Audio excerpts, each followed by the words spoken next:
Hi అండి, అందరికీ నమస్తే. నేను మీ సునీల్ మద్దాల. నేను ఆల్రెడీ ఒక వీడియో చేశానండి. ఏంటంటే టీడీపీలో అభ్యర్థులు మార్చే అవకాశాలు ఉన్నాయని. అబ్బాబ్బే లేదండి, ఇప్పుడు ఎలా మారుస్తారు, నీకేం తెలుసు, మార్చరు, ఆల్రెడీ నామినేషన్ కూడా వేసేస్తున్నారు, అభ్యర్థులు ఎలా మారుస్తారు అని రకరకాల కోతలు కూర్చారు చాలామంది. అంటే వాళ్ళు ఏ పార్టీకి సంబంధించిన నాకు తెలియదు, కానీ అంటే నేను చెప్పింది తప్పని అన్నారు. ఏమంటే ఒకటండి, నా దగ్గర ఉన్న బేసిక్ సెన్స్ ఏంటంటే మ్యాక్సిమం 90% జెన్యూన్ ఇన్ఫర్మేషన్ నా దగ్గర ఉంటుంది. కాబట్టి మనం చెప్పామనంటే మ్యాక్సిమం అయితే జరుగుతుంది. లేదంటే కనుక 10% అటు ఇటు అవ్వచ్చేమో తప్ప 100% అని చెప్పను, కానీ 90% జరుగుతుంది. అదైతే మరి పక్కా అండి. నేను ఏదైతే అభ్యర్థులు మారుస్తారన్నానో పక్కాగా ఈ రోజు కానీ లేదా రేపు కానీ అది అనౌన్స్మెంట్ అయితే జరగవచ్చు. అభ్యర్థులు 100% మారుతారు. ఎక్కడి నుంచి మారుస్తారంటే కనుక అనకాపల్లి జిల్లా మాడుగులలోని పైలా ప్రసాదరావు ఆయన మార్చే అవకాశాలు ఉన్నాయి. ఎందుకంటే నేను ప్రవాసాంధ్రుడు పైలా ప్రసాదరావు ఎందుకు మార్చాలనుకుంటారంటే కనుక ప్రచారంలో బాగా వెనకబడ్డారు, సర్వేలు అన్నీ మళ్ళీ తప్పు చెప్తున్నాయి.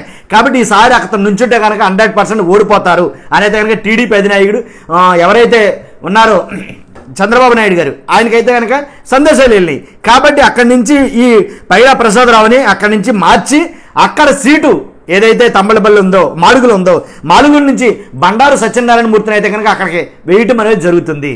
మనం ముందే చెప్పే మాట, అక్కడి నుంచి మారుస్తారు, ఆ ప్లేస్ మారుతుంది. ఎవరేస్తారనేది ఏ అభ్యర్థితో దాన్ని ఫిల్ చేస్తారని చెప్పలేదు, కానీ 100% అక్కడి నుంచి అయితే కనుక ప్లేస్ మారుతుందని చెప్పాం. తర్వాత మడకశిర సునీల్ కుమార్ గారిని మార్చాలని ఆలోచిస్తున్నారు. ఇదే మాట మనం గతంలో కూడా చెప్పాం. సునీల్ కుమార్ గారు మారుస్తారు అక్కడి నుంచి అని అయితే కనుక మాజీ ఎందుకురా అంటే కనుక మాజీ ఎమ్మెల్సీ తిప్పేస్వామి ఎవరైతే ఉన్నారో వాళ్ళ వర్గం అసలు ఒప్పుకోవడాల. ఎందుకంటే ఆయన అయితే కుదరదు, ఆయన అయితే చాలామంది ఒప్పుకోవట్లేదు. కాబట్టి ఆయన మీద తీవ్ర అసంతృప్తి ఉంది, తీవ్ర నిరసన తెలియజేస్తున్నారు. అదైతే కనుక తిప్పేస్వామి వర్గం ఎవరైతే ఉన్నారో మాజీ ఎమ్మెల్సీ, ఆ వర్గం బొత్తిగా ససేమిర అసలు ఆయనైతే కుదరదు, ఆయనైతే ఓడిపోతాడని తెగేసి చెప్పారు. చెప్పడంతో మళ్ళీ అధిష్టానం ఆలోచనలో పడ్డది, ఏంటి సునీల్ కుమార్ గారిని మార్చాలని చెప్పేసి. మారిస్తే ఎవరికి ఇస్తారనేది మనం చెప్పలేదు, కానీ ఇప్పుడు చెప్తున్నాం.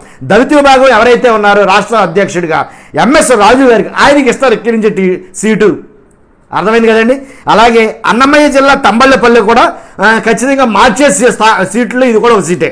ఎందుకంటే జయచంద్రారెడ్డిని మార్చబోతున్నారు అని అయితే కనుక 100% వార్తలు వస్తున్నాయి. కాబట్టి మనం కూడా చెప్పాం ఈ తంబళ్ళపల్లి మార్చొచ్చు, ఎందుకంటే కనుక అక్కడి నుంచి కూడా తీవ్ర అసంతృప్తి అయితే ఉంది అనేది చెప్పాం. కానీ మీలో చాలామంది నమ్మలా, నాకు కామెంట్లు పెట్టారు. ఎట్టి పరిస్థితుల్లో ఈ టైంలో అంటే పీక్స్లో ఉన్న ఈ టైంలో మార్చారనుకున్నారు. మీ అనుమానం మీ ఆలోచన కూడా కరెక్టే. ఎందుకంటే కనుక ఆల్రెడీ నామినేషన్స్ వేసేస్తున్నారు, ఆల్రెడీ వేసేసారు కూడా చాలామంది. అలాంటప్పుడు ఇప్పుడు ఎలా మారుస్తారండి. మనిషికి బీఫామ్ ఇచ్చే వరకు మార్చే అవకాశాలు ఉన్నాయి. ఎందుకంటే ఓడిపోతుందంటే ఆ టికెట్ని వదులుకోరు కదా, కాబట్టి మారుస్తారు. అలాగే ఈ జయచంద్రారెడ్డిని కూడా మార్చనున్నారని చెప్తున్నారు. ఎందుకంటే కనుక జయచంద్రారెడ్డిని మార్చడం గల వెనక కారణం ఏంటంటే ప్రత్యర్థి ఎవరైతే ఉన్నారో వైసీపీ ప్రత్యర్థి, ఆయనతో వ్యాపార సంబంధాలు ఉన్నాయి ఈయనకి. కాబట్టి అలాగే అంతేకాదు కొంచెం సత్సంబంధాలు ఉండడం వల్ల అంత తెగింపుగా మాట్లాడలేకపోతున్నాడు, అక్కడ ప్రచారంలో తగ్గొట్టి మాట్లాడలేకపోతున్నాడు. కాబట్టి ఆయన అక్కడైతే సూట్ అవ్వడం, కాబట్టి అక్కడి నుంచి ఆయన మార్చాలి అని అయితే కనుక పబ్లిక్ టాక్ చాలా మటుకి మారుస్తారు నాకు తెలిసి.